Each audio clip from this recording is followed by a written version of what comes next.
Salut à tous, ici Nostalgeek. Je vous souhaite la bienvenue sur cette toute nouvelle chaîne YouTube. Le concept de Nostalgeek est assez simple, nous plongerons ensemble dans les souvenirs de notre enfance et de notre adolescence en redécouvrant les films et séries TV qui nous ont marqués.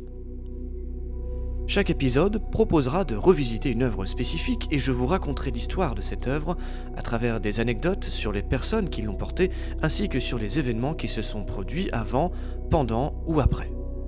Retour vers le futur est une saga qui a profondément marqué les années 80 et 90. Le premier long métrage, sorti en 1985, a été écrit par Robert Zemeckis et Bob Gale, à qui l'on doit également le script du film 1941 réalisé par Steven Spielberg.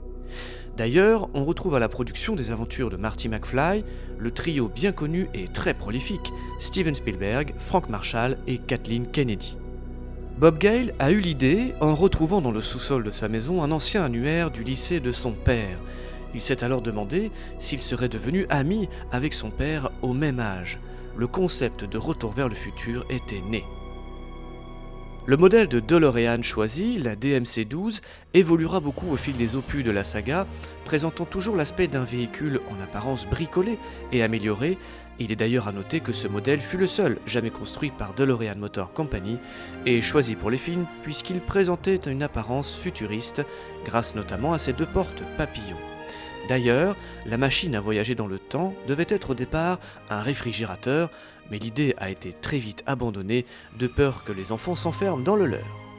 Michael J. Fox fut le premier choix de Zemeckis pour le rôle de Marty McFly, mais l'acteur était à l'époque indisponible puisqu'il tournait le sitcom Sacrée Famille. Il put néanmoins se libérer et se mettre dans la peau du jeune Marty, personnage assez proche de l'acteur en termes de personnalité. Pour le rôle de Doc Brown, le premier choix fut John Lithgow, notamment connu pour ses rôles dans Bigfoot et les Anderson, Cliffhanger, L'affaire Pélican ou plus récemment dans l'adaptation de Cimetière. Mais l'acteur expérimenté n'étant pas disponible, la production se tourna vers Christopher Lloyd, déjà remarquable dans les films Vol au-dessus d'un nid de coucou et Star Trek 3. L'acteur s'est alors inspiré d'Albert Einstein et du chef d'orchestre Léopold Stokowski, composant un Emmett Brown qui allait devenir une icône de la pop culture. Dans le premier épisode de la saga, le jeune Marty découvre avec stupéfaction la nouvelle invention de son ami Emmett Brown, une machine à explorer le temps. Les deux comparses se retrouvent en 1955 et Marty réalise que la rencontre de ses parents et donc son existence ne tient qu'à un fil, rencontre qu'il a lui-même perturbée en utilisant la DeLorean. Il s'évertuera alors à tout faire pour que son maladroit de père, George McFly, invite la jeune Lorraine au bal de fin d'année. De retour en 1985, il retrouve sa petite amie Jennifer, mais le répit sera de courte durée puisque son ami Doc semble arriver tout droit d'une époque future et informe les deux tourtereaux que l'avenir de leur lignée est menacé. Il les embarque alors tous les deux dans une DeLorean améliorée et s'envole vers le futur. Dans le second opus, Marty se retrouve en 2015 et réalise qu'il a involontairement créé une autre ligne temporelle, dans laquelle son ennemi de toujours, Biff Tannen, est devenu richissime et a pris le contrôle de Hill Valley. Marty doit lutter pour sauver l'honneur de sa descendance et trouver le moyen de revenir dans la bonne ligne temporelle, mais il se retrouve finalement coincé en 1985. Il reçoit alors une lettre de Doc depuis l'année 1885. Il s'agit de sa prochaine destination, avec l'objectif de sauver son ami.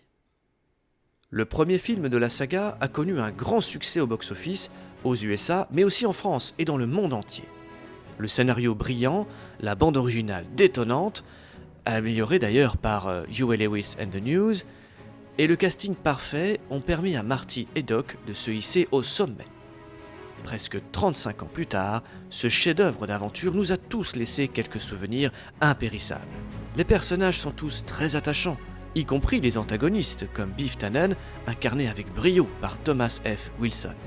Certains acteurs, pourtant, n'ont pas souhaité renouveler pour les épisodes 2 et 3, à l'instar de Crispin Glover et Claudia Wells. Cela n'a pas entamé le moral des troupes, puisque 4 ans plus tard, et après 2 années d'écriture du scénario, sortait Retour vers le futur 2, avant le troisième opus en 1990, un an après. Il est à noter que les épisodes 2 et 3 ont été tournés en même temps, les auteurs considérant ces deux films comme une histoire en continuité. C'est pour cette raison que la bande-annonce de Retour vers le futur 3 a été diffusée à la fin du 2 dans toutes les salles. Un nouveau personnage central est intégré dans le troisième, puisque l'actrice Mary Steenburgen incarne avec talent le rôle de Clara Clayton. Doc tombe sous le charme de la belle Clara et restera avec elle en 1885, ouvrant la voie à une nouvelle vie loin des tumultes de l'époque moderne. Les références au western sont évidemment nombreuses dans le troisième opus, avec notamment un clin d'œil à Clint Eastwood, ainsi qu'à Il était une fois dans l'Ouest. 3 époques, 3 environnements culturels et historiques très forts pour les États-Unis, 1955 et ses années rock'n'roll, 1985 et sa culture pop haute en couleurs, et enfin 1885 et la conquête de l'Ouest avec toutes ses innovations. Qui n'a jamais rêvé de pouvoir embarquer dans la DeLorean et redécouvrir nos années collège, ou la vie que menaient nos ancêtres, ou bien de faire un saut dans l'avenir et voir de nos propres yeux ce que sont devenus nos enfants et nos petits-enfants. Le message du film est cependant très clair, le passé ne doit pas et ne peut pas être changé, et l'avenir est ce que nous en faisons. Un beau message d'espoir de Doc et Marty, sans doute les 2 plus célèbres amis de cette décennie et qui nous inspirent encore aujourd'hui. C'est la fin de ce premier épisode de Nostalgeek, je vous remercie de l'avoir suivi jusqu'au bout.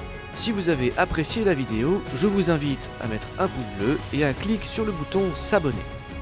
Dites-moi également dans les commentaires ce qui vous a le plus marqué dans la saga Retour vers le futur et si vous avez des suggestions pour un prochain épisode.